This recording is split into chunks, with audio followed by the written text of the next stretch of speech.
Oh, Comic-Con was started in 1970 with about 300 attendees and featured Jack Kirby from the Hulk and Captain America fame signing. And it was just a kind of a local, That's like, crazy. hey, we're fans Yeah, of we're gonna this get stuff. together.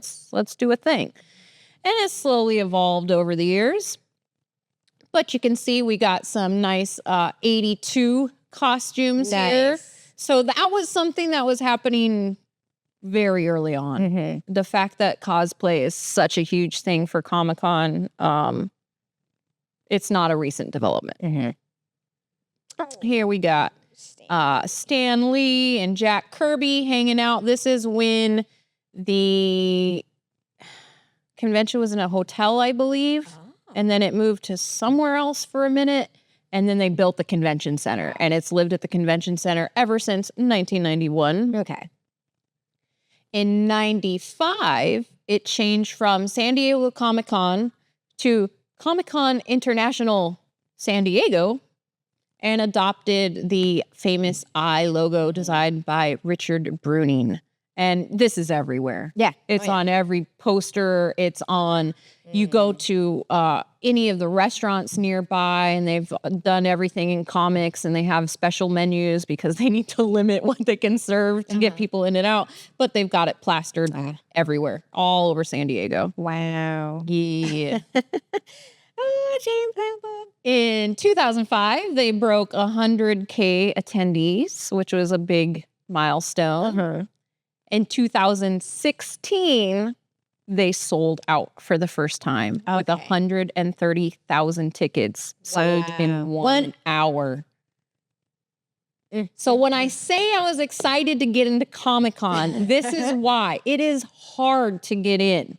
It's really hard. And you have to basically have been there before to be able to go back. Like there's this lottery system and all this stuff. Okay, I was going to ask, like, is it like one of those things like Coachella where you have to get your tickets for next year or whatever? Basically. And it used to be, they were telling me, because I have a friend who's been 25 years now, and he was talking about some of the differences over the years. And then my husband has been like the last 7 years, and he's noted some differences. But it used to be you would just go there and you'd buy your tickets for the following year and like, no big deal. Not like that anymore. It's too popular. Wow. But as it's become more popular, we see a lot of really cool celebrity panels and sightings and news dropping. We've got a nice pic of Jay and Silent Bob.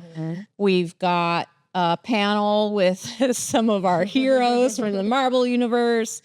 And Is there anyone that you think is super cute, by the way? super cute? Like at the Marvel universe? I mean, all of them are very nice looking. Anyone in particular? I just thought about it because mine is like there. Loki. Yeah. Yeah.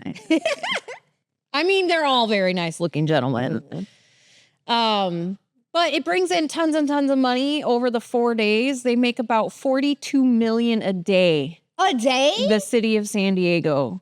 You're thinking every hotel is booked up. Like we were in line to check into our hotel, and our hotel was up, not even like close to the convention center. And somebody was on the phone. They're like, no, we have a couple rooms available, but it's like $500. We only have it for one night. And like, you don't try to get a hotel the day of. Yeah. You can't. Just sleep in your car. Sleep in your car. Yeah. Yeah.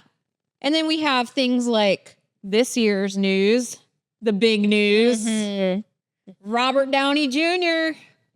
coming back to the Marvel U. Dr. Doom. Dr. Doom. So I was in line for gelato with my husband's friends when this news popped up. Oh, really? And he was in the bathroom. And the three of us are like, is this a good thing? Is this bad? This is kind of weird. Why would it be him? And the moment my husband comes back, he's like, oh yeah, that makes perfect sense. If you read the comics, because who reads the comics?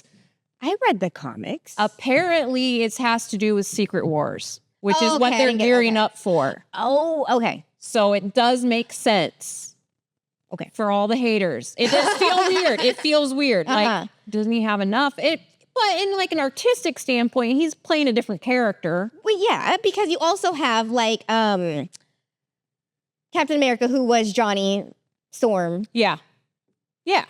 It happens. And then also Michael B. Jordan, the Killmonger, Yeah. Johnny. Yeah. Human Torch. Yeah. I mean, it's a thing that happens. People get recycled. Mhm. I think it's kind of cool if they do it the right way based on what little I know of Secret Wars. The joke is that he also needed to be Human Torch for him to be Dr. Doom. I saw a clip, and it was basically Robert Downey's face for like all of the Marvel characters. It was so good. It was so good.